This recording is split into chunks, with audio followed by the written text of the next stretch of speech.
I have been streaming some of the latest horror flicks that came out this past year, but none of them have been so great and what have you. But as now, what I have just recently seen a much good one in Sinners, which came out this past April and is now streaming on Max, and it will be on physical media next week. But is this recent horror film as good as the critics say, or is this one not worthy enough to be a blood-sucking, bloody good gore fest? Find out in this spoiler-free review right now. Big D's Entertainment Rankings and Reviews.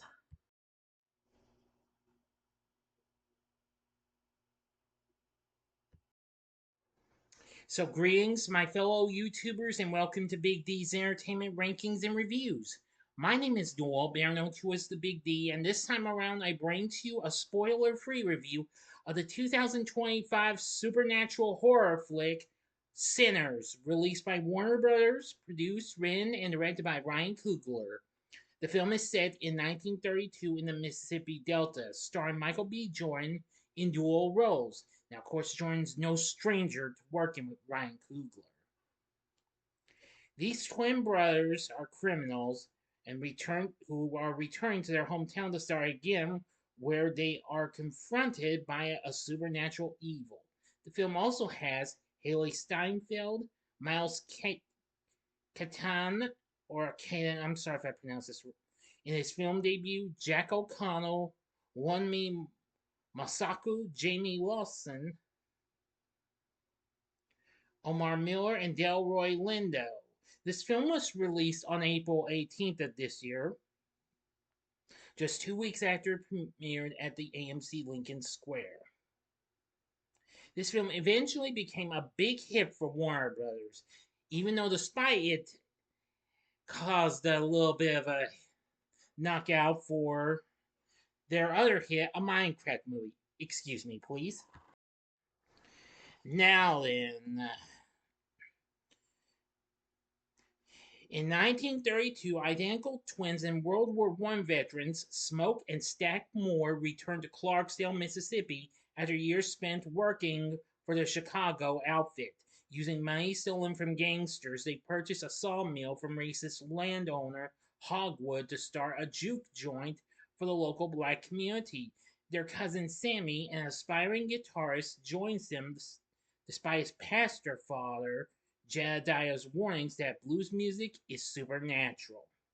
Stack meets his white passing ex girlfriend Mary, who resents Stack for abandoning her out of protection. The twins recruit pianist Delta Slim as a performer, local Chinese shopkeeper couple Grace and Bo Chow as suppliers, field worker Cornbread as a bouncer, and Smoke's estranged wife Annie as a cook.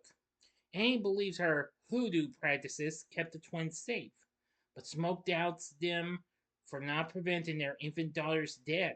Meanwhile, Irish immigrant vampire Remick shelters from Choctaw vampire hunters with a married Klansman couple whom he turns into vampires. Now, that's all the story I'm going to give to you. If you want to know the rest of this film, I would advise you to watch this film at once. Now, for my thoughts on Sinners. I didn't know what to think of this because it was too scary for me to go see. And of course, sorry, a non-parental figure of mine just isn't into those. I hope y'all understand. But I just finished watching this on Max as it premiered on the streaming service yesterday.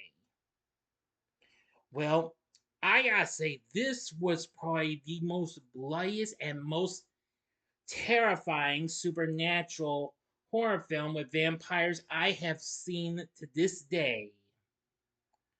This is really something, and it's done much better than previous films we had gotten in the last year or two, like Renfield and Abigail.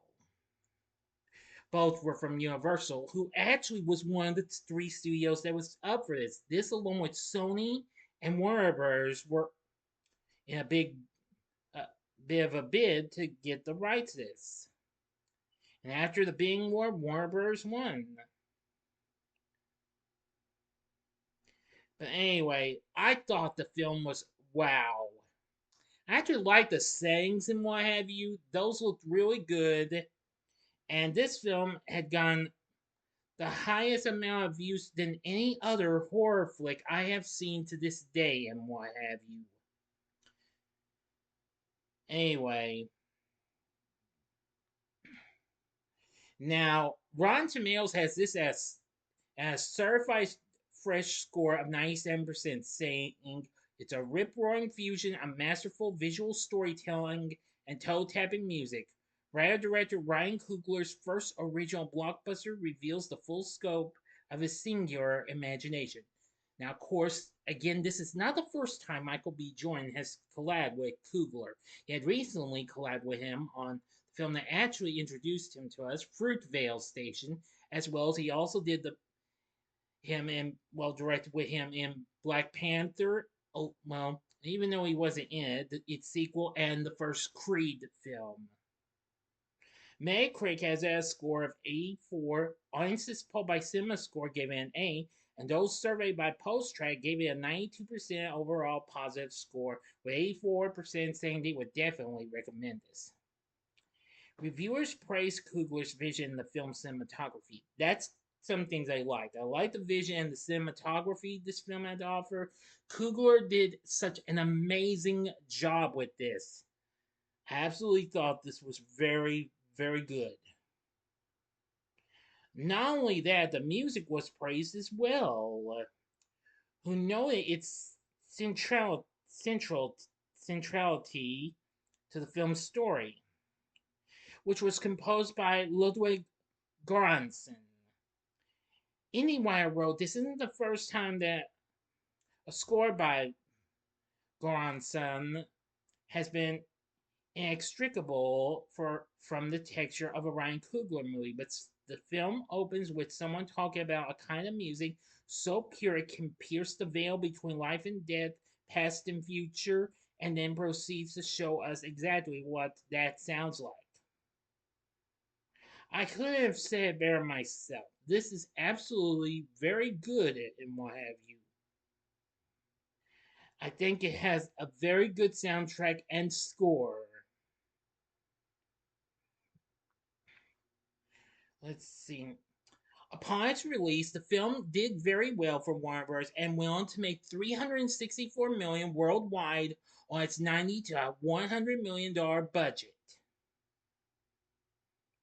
Now, what really surprised me with this was, of course, the feel of the characters being vampires and what have you. So this was kind of mixed on colors and what have you. I don't want to try and get into anything, you know.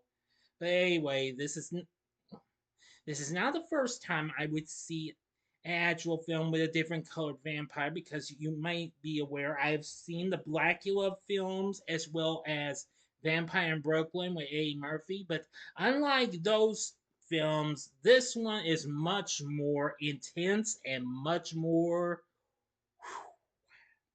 mind blowing. Definitely. Now, let me see. hmm Yeah, I'm going to say everybody really liked this. Some were pretty good. Unfortunately, in a more negative review, someone from the Wall Street Journal did praise Jordan's performance, but wrote that the film did not pull together thematically, arguing that Mr. Coogler's imagination remains limited by the conventions of Marveldom.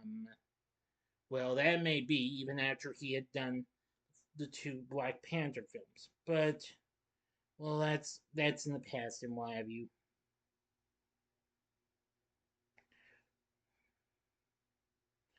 Still, several critics drew comparisons between the film and Robert Rodriguez's From Dusk Till Dawn. Now that's a vampire film I still have yet to watch. I've only seen shots from it. I definitely need to watch it. Coogler cited that film as an inspiration for Sinners, but compared it more to another film Rodriguez direct that he had done, called, which of course was The Faculty. But nevertheless, I found it to be incredible. Its cinematography, its music and score, Its atmosphere, it was just wow. And actually, the kills were pretty good too, and what have you. Now, for the cast, we have Michael B. Jordan playing the Smokestack twins. El- Smoke, whose real name is Elijah, and Stack, whose real name is Elias, and their last name is Moore. Now, let's see. Playing Mary is Hailee Steinfeld. I didn't know she was in this, but I did like her performance. She did very well. Miles Caton, again, yeah, it's I think it's Caton, played Samuel Sammy Moore. Now, of course, he's actually well known for being he's a singer for black gospel, R&B, and blues. And I've got to say, he does pretty good. Actually, you will later see Buddy Guy as an elderly version of him. You'll just have to wait until through going through this because there's a mid-credit scene and an end-credit scene, so watch for that. Jack O'Connell plays an Irish vampire Remick. Really good. Wunmi Mosaku, playing Annie, smokes estranged wife and a hoodoo practitioner. Jayme Lawson, that's Jayme, not to be confused with the name of a character from a certain show I won't mention, played Pearline, a married singer with whom Sammy becomes smitten. Omar Miller played Cornbread, a sharecropper and bouncer.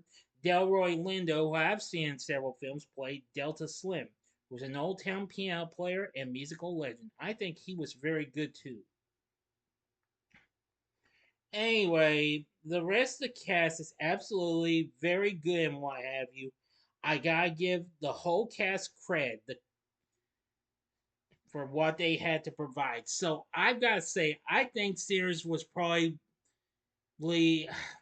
a masterpiece. I think this was probably one of the most intensest supernatural horrifying films with a vampire I have seen to this day and what have you.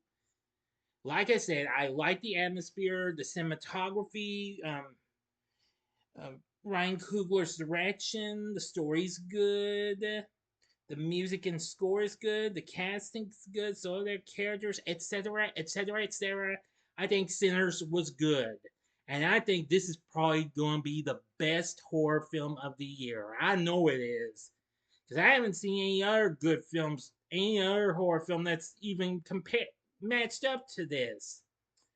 So I would recommend you watch Sinners. It's streaming on Max now, but don't worry, it's going to hit 4K Ultra HD, Blu-ray, and DVD next week, so you can be on the lookout to pick it up on physical media. For my score, I'm going to give Sinners 5 stars, which will mean on a scale of 1 to 10, I give this a 10, definitely. So what did you think of Sinners? Sorry about my eyes. But anyway, what did you think of Sinners? Let me know in the comments section below. If you like this video, click the like button, subscribe, and be a part of the Big D Nation. Continue to help support my channel and what have you. Anyway, you're helping make the channel grow, so I don't need to encourage y'all to do this anymore. Just continue to reach out and what have you. I'm going to keep these videos up, and I'm going to just make sure it reaches out to all of you, okay?